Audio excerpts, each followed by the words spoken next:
Give me a second, I need to get my story straight. My friends are in the bathroom, getting higher than the Empire State. My lover, she's waiting for me just across the bar. My seat's been taken by some sunglasses, asking about a scar in. I know I gave it to you months ago. Yeah, I know you're trying to forget. But between the drinks and the subtle things and the holes in my apologies, you know, I'm trying hard to get back. So by the time the bar closes, you feel like falling down. I'll carry you home tonight.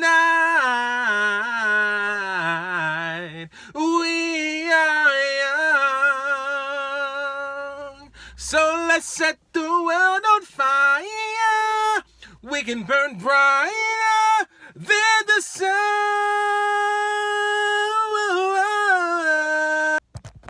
Now I know that I'm not all that you got, isn't I just thought maybe we could find ways to fall apart. So my friends are back, so let's raise a cup, 'cause I found someone who carry me home tonight. We are young, hey, so let's set the world on fire. We can burn brighter than the sun.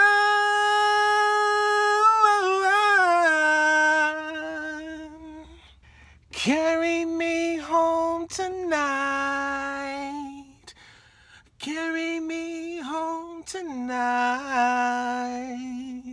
Carry me home tonight.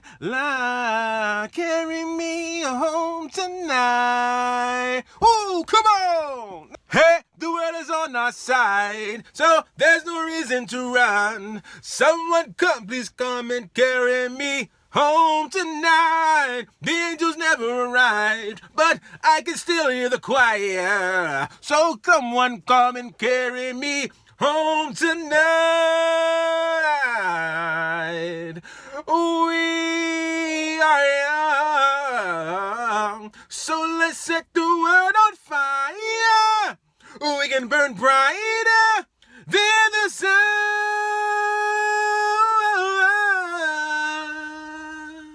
So if by the time the bar closes and you feel like falling down, I'll carry you home tonight.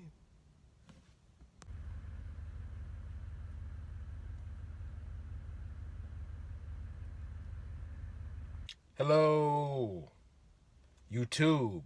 Hello to my rideshare drivers and my fellow rideshare riders. This is Wyman's musical rideshare. And I'm back with a quick video. Just talking about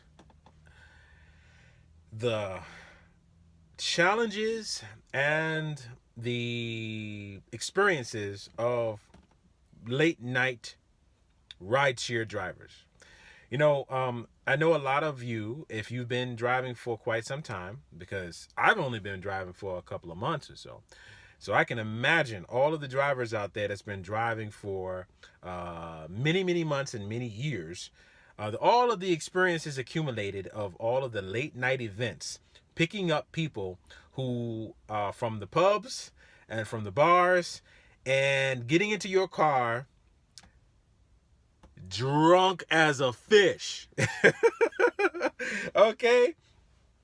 Now, I will tell you, in the short period of time that I have been driving with Uber and LYFT, I have picked up some crazy drunk passengers. I have. And the beautiful thing about it is, every single one of them, you think, oh boy, is this going to be crazy? Is this going to be scary? Is this going to get out of control? And every time, you are like pins and needles through the whole ride, going through it, getting through the innuendos and the nuances and all of the words and all of the actions and maybe the barfs and all of that. But at the end of the day, what I've discovered is that most people who go to the bar and end up intoxicated, their inner core says, I want to go home.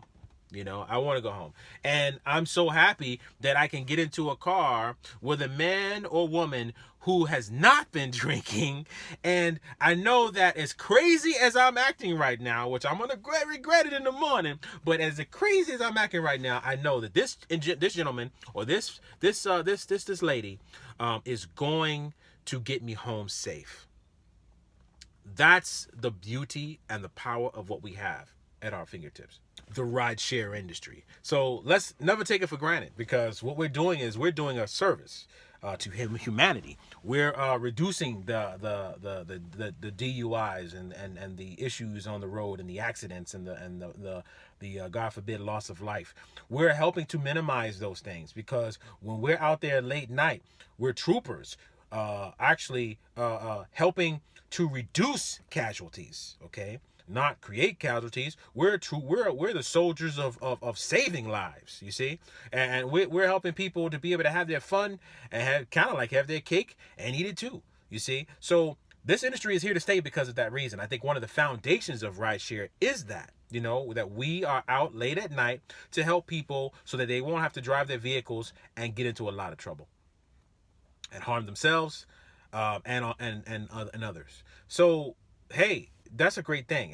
And I just give you maybe 3 examples of what I've experienced in the past couple of months. It was late, maybe about 12:30. I picked up, I got called to one of the pubs, and there was a gentleman that looked like he was a waiter or whatever, and he was leading this woman out, older woman, and she was coming out, and she was stumbling. I mean, he was barely holding her up, and she came to the car, to my truck. He opens the door, I think his name was Ralph. He opens the door and he's trying to help her to get into my truck. Now it's a little, this is a little step. You got to step on the step and you got to hold on to the rail because this truck is high up. And she's struggling because she's weak as I don't know what. And he's like helping her and he's pushing her up. So she finally gets in the seat. Now, before she got to the car, he was going to open up the back door. She was like, no, I don't want to sit in the back. I don't want to sit in the back. I don't want to sit in the back. So I was like, okay, all right, come on. It's okay, sure. Yeah. So she sat up here. He got her in the seat. And then when she got her in the seat, she couldn't put her seatbelt on.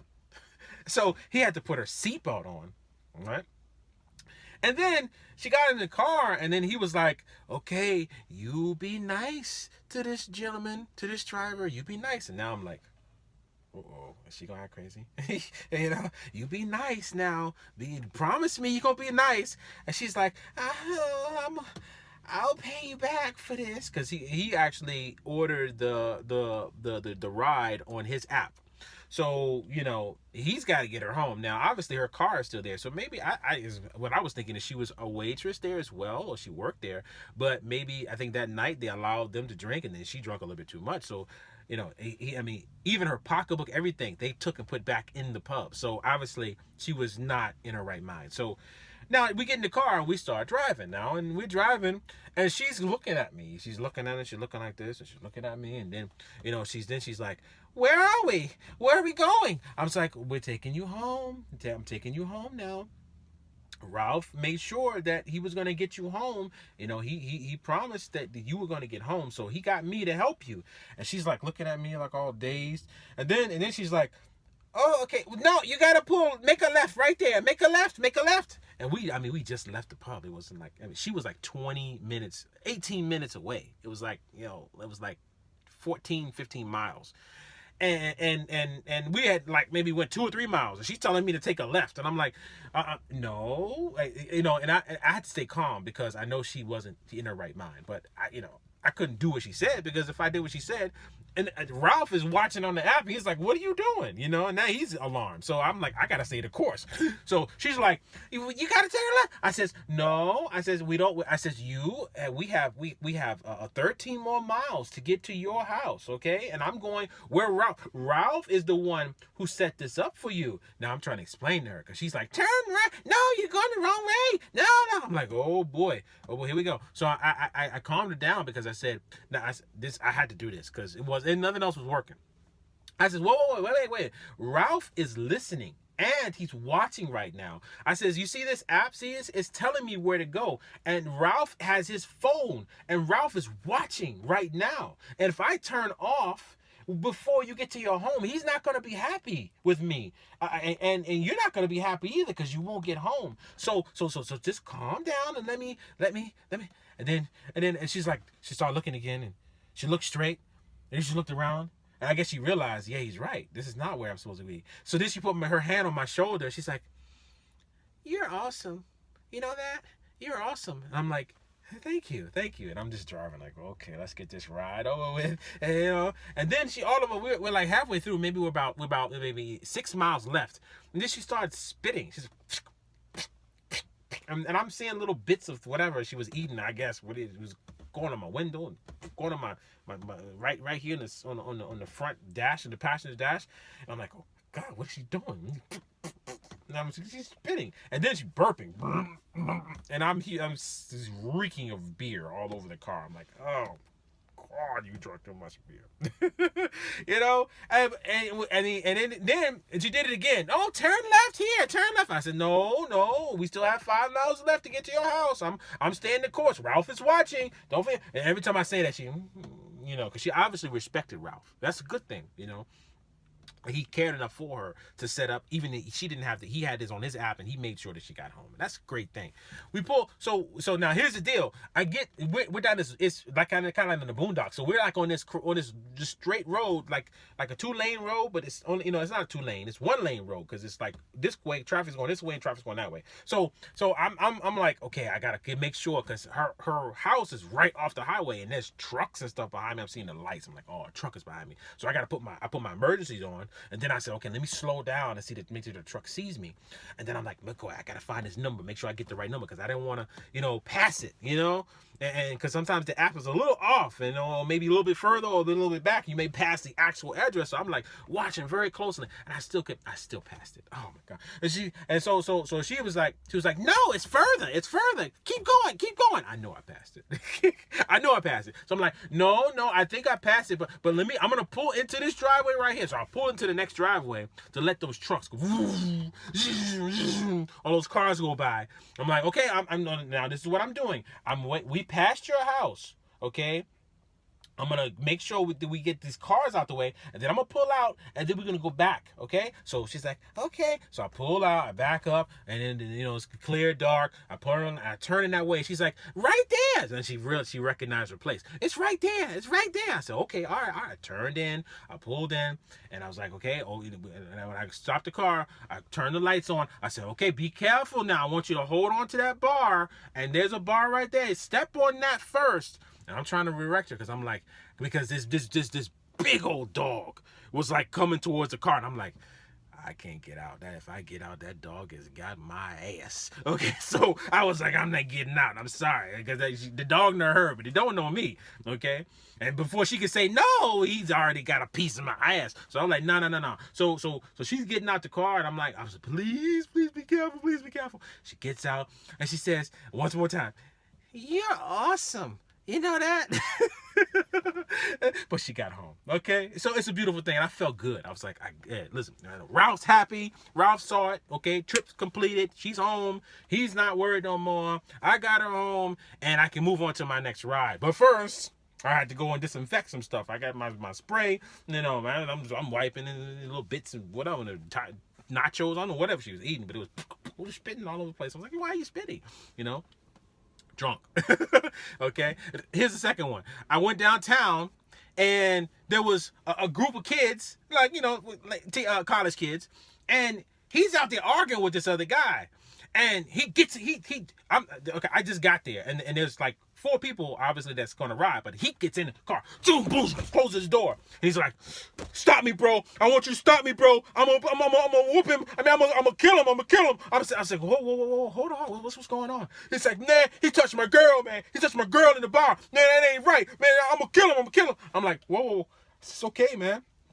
I says, it ain't worth it. I says, maybe he's probably intoxicated. He's probably been drinking too much. It's okay. He's like, you know what? You saved me. You saved me. If you weren't here, I would. I was like, oh boy. I'm smelling the beer, man. This beer is just reeking. If you weren't here, you saved me, man. You saved me. And he's outside. The other guy's outside, like, like, oh man, this is about to pop off. So then his other friends, his girlfriend, okay, and two other people, okay, get in the car, and he's like just ticked off, just mad, and he's like, you know what? He saved me. This bro right here, he saved me. And I'm like, hey, okay, all right, it's okay, but it ain't that, ain't that bad, this your girl, you know what I'm saying? It's your girl. Don't worry about what he doing, man, So everybody gets in. Now, this joker outside has a nerve to say something else. And he opens my door. I'm pulling off, and this dude he's in the side next to me. He gets open while the car is moving, about to charge this guy. His girlfriend reaches and grabs his arm. No, don't go, leave him alone, just leave him. And I'm like, oh man, this is crazy, man. Do I need to turn my camera on? And then so he kind of leans out the car, and I stop, and then he closes the door. And he's like, man, she's like, it's not worth it. So, and then I got to hear them talking about this all the way to their house, which was about 9 minutes, 10 minutes. And I'm like, man. And they were just, then he turns the music up, and he goes and he turns my radio and changes the station or whatever. I don't care. I was like, whatever, but it's just like, the experiences. That was an experience. I didn't know what was gonna pop up. I said, this joker having a fight around. If that fight started around my truck, man, it's gonna be a problem, because I'm gonna get in the fight too. Wait, no, you get away from my truck. Don't be fighting around here. You break something. You know what I'm saying? I don't want to get in the fight either. So I'm like, oh man, I gotta get out of here. But it worked out. All right, they wanted to get home. They really did, But it's just that when sometimes that alcohol get to a certain level, man, people they lose it, man. Okay, I'm telling you. Whew. There was another instance. It was on New Year's Eve. There's a couple gets in my car. They're arguing and fussing. They got beers in their hand. I'm like, I'm sorry, you can't bring that in here. I'm sorry, Heineken or Corona, whatever. I said, you cannot bring that in the car. I can't drive with that in here, because if we get stopped and it's open beer, it's a problem. Because I'm sorry, you're gonna have to drink that first or pour it out. So they poured it out reluctantly, because Now here's the problem. She gets out the car and starts walking away. Because they're arguing. She said something to him about their phone. She lost her cell phone somewhere. And she's walking up the street. Now he's in the car. Man, I tell you, I didn't do it. It's not my fault she lost her phone. She shouldn't have drank so much. So I'm like, oh man. I was like, oh, I'm sorry about that. She lost her phone. Oh man, okay, think you know where it is? I don't know. Then he's like, we gotta go get her, man. She's so mad, man. So she's walking now. The ride has started. Now I'm driving, okay, behind slowly as she's walking forward. I'm like, okay, how is this gonna work? Because he rolled the window down. Come on, and get in the car. I'm like, oh man, how is this gonna pop off? Am I gonna have to end this ride and tell them to go ahead and work this out beside themselves? Because I can't deal with this if they're gonna start, duking and stuff. So finally, I'm driving slow. Now, and this is like 5 minutes. And I'm like, okay, I'm getting tired of this. I'm trying to be nice here. So I'm driving. He talking to her out the window. And he's hanging out the window. She's walking like this down the road. I'm like, oh, this is crazy. So then he finally gets in the car after coercion. She gets in here, and there's back and forth. But you should have saw my phone. And I'm like, oh boy, but she was a mess. Really, she was screaming, she was cussing, she was, and then she just pushed him. I'm like, pushed the back of my seat. I was like, okay. She gets starting to get on my nerves, and then, it's like, there was periods of calm, so that was good. It was like periods of quiet, and I was like, okay, all right, all right, got that 7 miles left. Okay, we're gonna get through this. Then all of a sudden, back up again. So at the end of the ride, I finally drive him there, and they're trying to figure out what they're gonna do with the phone.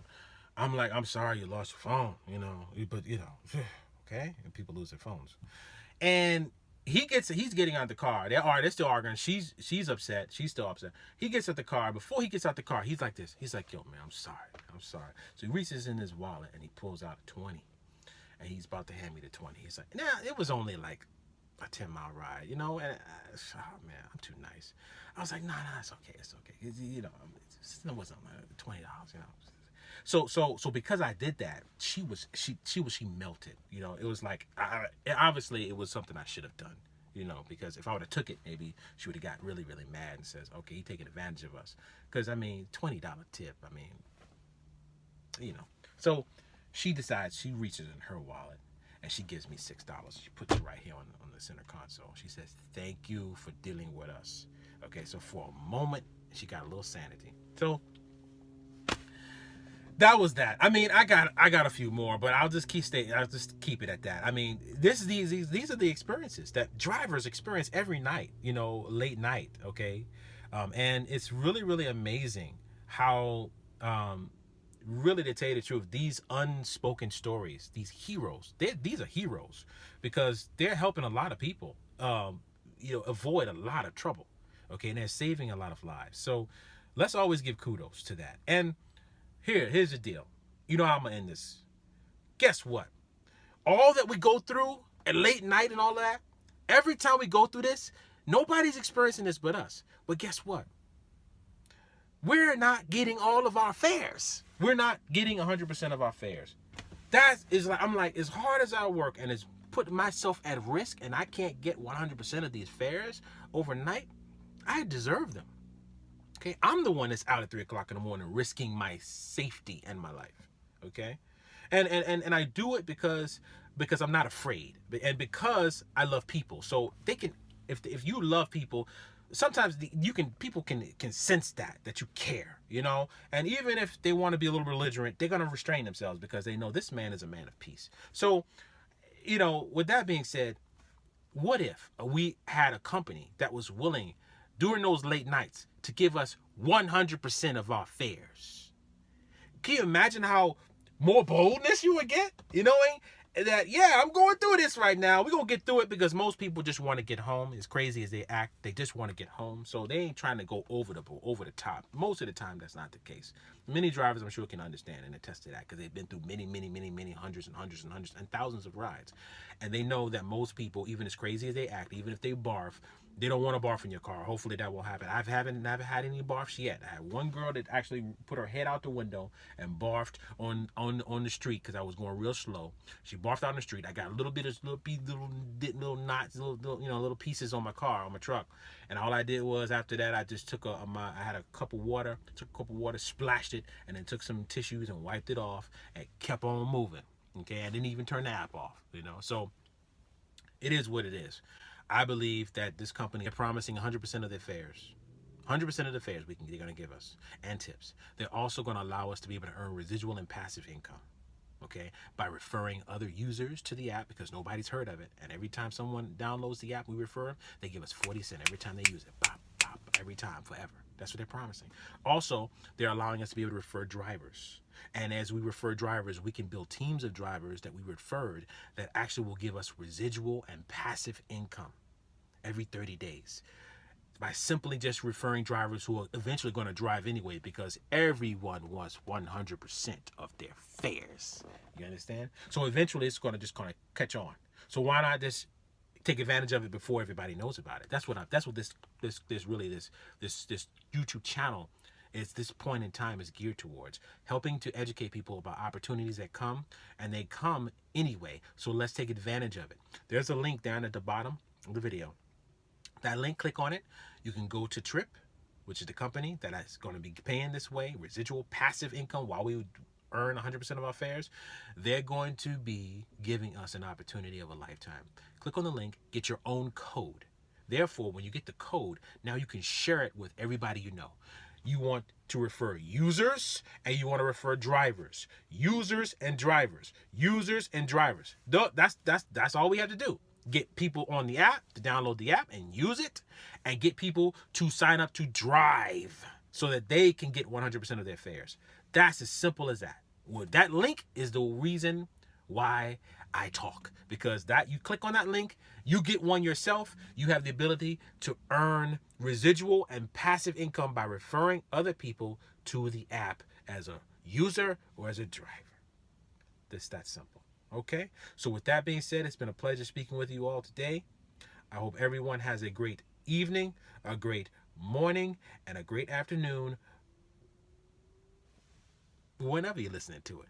All right? Peace out. Man, I've been thinking about that $20. I should have took it. Man, I should have took that $20. What's wrong with me? Is that crazy? $20? I should have took that money. What the heck is wrong with me?